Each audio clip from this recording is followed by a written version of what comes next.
Fresh from his wartime visit to Kyiv, U.S. President Joe Biden rallied NATO allies in Poland on Tuesday, reaffirming unwavering support for Ukraine and committing to bolster the alliance's eastern flank against Russia. 1 year ago, the world was bracing for the fall of Kyiv.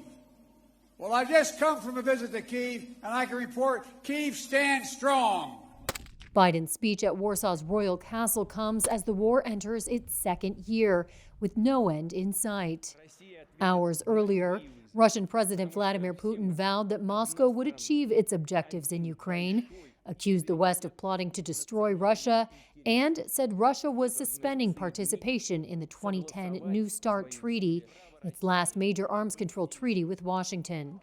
While Biden said every inch of NATO territory would be defended if it was attacked, he disputed Putin's assessment that the West is a threat to Russia. The United States and the nations of Europe do not seek to control or destroy Russia. The West was not plotting to attack Russia, as Putin said today. And millions of Russian citizens who only want to live in peace with their neighbors are not the enemy. This war is never a necessity. It's a tragedy.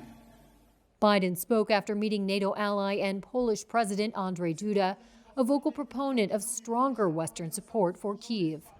That followed Biden's unannounced trip to Ukraine on Monday, the first time in recent memory a U.S. president traveled to a war zone not controlled by U.S. troops.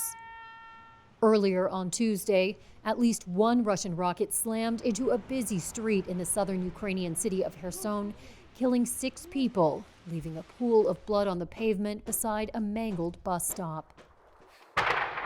Moscow has denied deliberately targeting civilians, but cities across Ukraine have been devastated in missile and drone attacks, and thousands of civilians have been killed. Biden condemned the attacks and said the world would not look away from atrocities committed by Russia. A dictator bent on rebuilding an empire will never be able to ease the people's love of liberty. Brutality will never grind down the will of the free. And Ukraine